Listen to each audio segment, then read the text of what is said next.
Hi, this is Tim Hubbard, supervisor of the great town of Riverhead, and you're watching Riverhead in Action, a media campaign designed to highlight the incredible work of the 350 plus employees that comprise Riverhead's 26 departments and sub-departments, town events, projects, job openings, local businesses, and other town happenings. I hope you find this informative and enjoyable, and thank you for watching Riverhead in Action. Hello everybody, another episode of Riverhead in Action, and today Councilwoman Joanne Waskey and myself have the pleasure of interviewing Kyle Conklin, the fifth generation of Riverhead Long Island Ice and Fuel, and we will be doing a tour of the facility to see how the ice is made. And if you look behind us, this bag is the most prominent bag of ice you'll see on Long Island. You find them everywhere. And talking to Kyle, he indicated to me, and I've seen them myself at Yankee Stadium, the bags of Long Island ice. They distribute all over Long Island. It's a family-run business. And as far as we know in the town of Riverhead, your business is the longest generational operating commercial business in the town. And it goes back over 100 years. What can you tell us about that with your family and everybody that's been involved and changes you've seen over the years? Sure. Yeah, it has a very long history. It seems that everybody that's anybody over the years has probably worked here.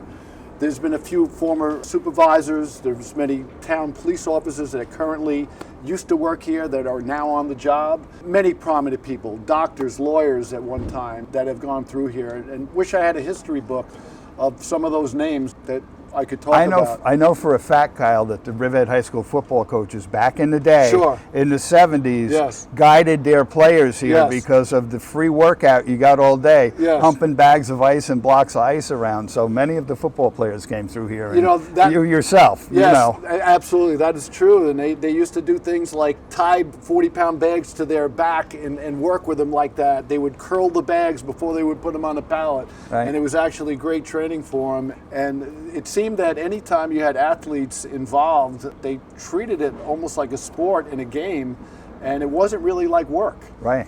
They enjoyed it, and as did I. It was a great group of guys. Again, many of those have gone on to very, very successful careers, sure, and we were really lucky to have them. One of the things that make our product so successful, it starts with the Riverhead Water District. A great run facility, the best water that you could possibly want, and certainly to make ice, the key ingredient is the water. It starts with the water. So we're extremely grateful for the great product that we get to start to make our ice. Absolutely, very good. You know, as part of the history, at one time ice was cut out of the ponds.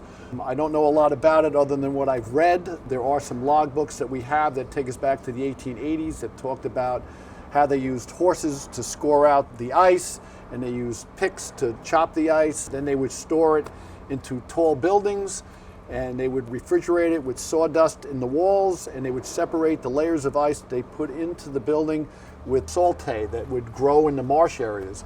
And that Saltae would keep the ice blocks from freezing together from layer to layer, and it would also help insulate it, as there was no refrigeration back in the early the mid 1800s actually.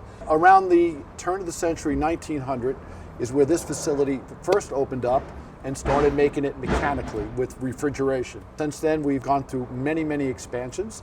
At one time, we were a block ice facility that made 50 tons of block every 24 hours. And currently, we're a ice cube manufacturer that produces 150 tons every 24 hours during the summer months. That's amazing. We'll see in the storage rooms, the crates or the pallets and pallets of ice that are just ready to go out and be delivered and shipped. And this is probably a little bit of your slower time of the year because it is November. But in the summertime, there's not a day you don't drive past here, and there's not a truck pulling out or a truck trying to come in. We know you crank it out in the summertime. So that's absolutely amazing, 150 tons. So even though we do have an off season, we still have a lot of work to do because we spend the off season readying all our equipment for the summer months. You have to meticulously go over it because you don't want to have any breakdowns or repairs during the summertime. So you have to take the winter time for a little bit of time away, a little bit of maintenance. We've got some really great people, and you mentioned before a family business, but there are a core group of workers that we have here are an extension of the family, and they are just as much family as family members. And if we didn't have those people with us, we would not be able to operate. Well, Joanne and I both, and you might have too, we had an English teacher in Riverhead School District, Mr. Conklin, George, Sure. I believe was his first Yes, name. yep. And I know he had worked here over time too, so it's definitely a family-run business. There's no doubt about that. He not only worked here, but his dad worked here Okay. for a number of years. It used to be very popular with school teachers. They would spend their summer months in places Sure. like ice companies. And Right. again, very fortunate to be able to have them. And again, some really prominent names in the education business that came through here. Absolutely. And how many generations is it now? Currently, my niece and nephew, Josh and Megan, and my son Andrew, they became the 6th generation when they started working. And they're doing a great job. I would soon like to be stepping away and allowing them to carry it on, hopefully to a 7th generation, if that's possible. That's That wild. would be wonderful. It's just unheard of to try to keep the family interested, because kids will grow up and I don't want to do that. You know, I grew up working in the ice plant, but no, they come and just the way this facility is run and the way you've kept it through the generations is incredible. It's just one of the little known facts of the town of Riverhead. We have so many new people that have moved into town. They don't know anything about the history of the ice plant, and that's why we're doing this. We want to let people know all the positive things about Riverhead and the work that you've done. And I got to mention, you guys have been gracious to so many charities over the year in donating ice to, whether it's Little League or PAL or church, whatever. You guys have been a fantastic partner with the town of Riverhead and to the people in it. So Always giving back to the community. always giving back to the community. You So know, it's our pleasure to be able to do that, and it's it's just giving back to the same people that do work here and do Right. keep the place going. There's no question about it. Like I said, the core group of people, they are like family members. So I might have a little bit of a fun fact that most people would not know. Okay. But when there is a storm, any kind of inclement weather, hurricane, blizzard, somebody has to be here. Sure. Yeah, that's So- correct. And some of the storms, power outages, whatever reason, people feel compelled they have to have a bag of ice and a case of water. Right. Not sure why they need Yeah. that. I think just sit tight, put the barbecue on. Right. So that does create a little bit of havoc, during those times. sure. We don't really want that, even though it does raise the level of business during those times. It's a very difficult demand to meet. It's, a 7-day-week business, as anybody knows, is very hard. If you talk to any of the farmers, they do it. That's Yeah. why you see most restaurants are 6 days, Right. because they need their entire staff to run, and they can't have days off to people during the week because they need everybody and anybody Sure. to be part hands of, on deck. of every day to make it work. Right. And again, we're fortunate to have that core group that is willing to do that. Like I said, they're like an extension of the family. Excellent.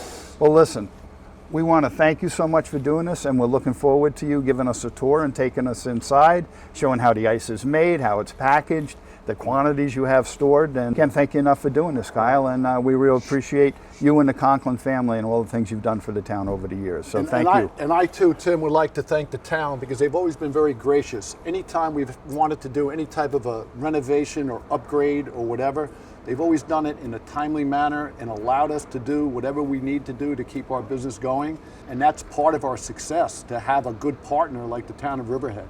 They're an amazing group of people. We appreciate that. Thank you. To have good council people Yes. like Joanne. and Absolutely. A mayor like yourself. Well, we're all guys keep local going. people. That's right. We all grew up here. Yes. We grew up in the neighborhood. It's one of those things, and it's a good thing to see, and it's good stories to tell to the people who have moved here recently and may not know some of these stories. So thanks again. This is just another episode of Riverhead in Action. And thank you so much for taking time out to come visit us. Thank you. I really Thank appreciate it. Thank you, Okay, sir. Thanks again. You got it. Thank you.